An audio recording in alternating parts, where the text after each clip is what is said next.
Hi friends, welcome back again. We are dealing with the poem The Ballad of Father Gilligan. In the previous class, we made a detailed discussion on the poem. So today let's move to the activity session. Activity 1. Answer the questions by choosing the most appropriate answer from the options given. Okay, here you can see some questions and the options also. And you have to find out the most suitable, most appropriate answer from the given options. Okay, look at the first question. The people of Father Gilligan's parish were dash. Four options is there: toiling in the field, celebrating Easter, suffering from an epidemic, nodding their chairs. Which one is more suitable? The people of Father Gilligan's parish were suffering from an epidemic. Then second, the old priest was energetic, very fresh, angry. How is the old priest? How was old priest? Yeah, he was very. Then Mavron means an expression of sorrow. Next one, Father Gilligan awoke with a start, realizing that he had not done his duty, finished his homework, roused his house, said his prayers. Which is more suitable? Yeah, he hadn't done his duty. Then fifth question, the word flock in the context of the poem means, what is the word flock means? It's very simple. Which one? Yeah, people in the parish. People in the parish. Then who is wrapped in the purple robes? Who? Yeah, look at the options. God. God is the answer. Then the expression green swords refers. Graves covered over by green grass, the stars in the sky, the people in the parish, God's angels. Which one is more suitable? Yes, graves covered over by green grass. Graves എന്ന് പറഞ്ഞാൽ എന്താ? ശവകുടീരം. What is referred to as Moth Hour of Eve? Moth Hour of Eve. Eve എന്ന് അവിടെ കൊടുത്തിട്ടുണ്ട്. So, we can clarify the answer as evening. Okay, then second activity. Let's read the questions. The poem is in the form of a ballad. A ballad is a poem or song narrating a story in short stanzas. We already discussed that. Ballads are usually musical and dramatic. What are the features that make this poem a typical ballad? Okay. What are the features included in this poem? Is it an actual ballad? That is the question.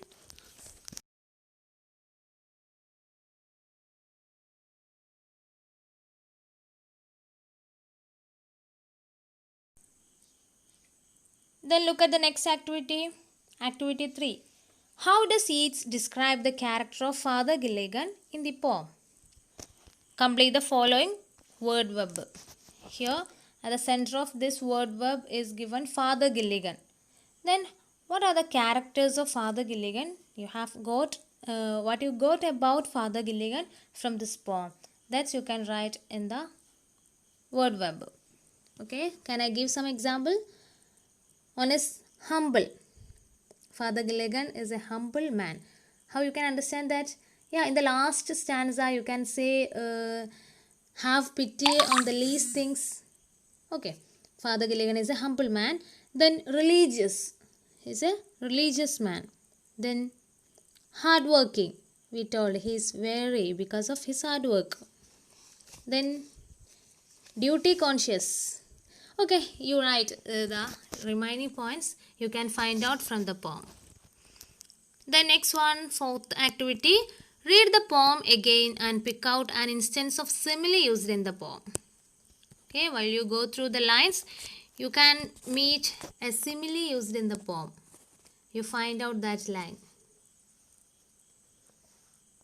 What is simile? Simile is the comparison of two things using as or like. Okay, which word is used in this poem? Yeah, as. As merry as a bird. Could you notice that line? Okay. Then next, activity 5. Yeats uses a number of images in the poem to provide a sensory experience to the readers. Pick out instances of visual and auditory images from the poem. Here you can see two columns. In the first column you pick out the visual images. One example is given here, green swords. Then look at the next column, that is auditory image. An example is sparrow cheep. Sparrow cheep, it's a sound. Okay, when you listen that word, sound comes to your mind. So it's an auditory image. You pick out other auditory images from the poem.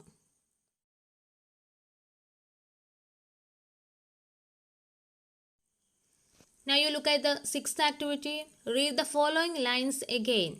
The old priest Peter Gilligan was weary night and day, for half his flock were in their beds or under green swords lay. Once while he nodded in a chair at the mouth hour of the eve, another poor man sent for him and he began to grieve. Look at the words given in bold. Which are the words given in bold? Day, lay, eve, grieve. They are rhyming words. You know that. They are rhyming words. Pick out other rhyming words from the poem. Now identify and write the rhyme scheme of this poem. Okay. If you get the rhyming words from the stanza, it's very easy to find out the rhyme scheme. Then this is a ballad, and at the beginning of this poem, I told you what is the speciality of a ballad? Yeah, it's a 4-line stanzas, and the rhyme scheme is A, B, C, B.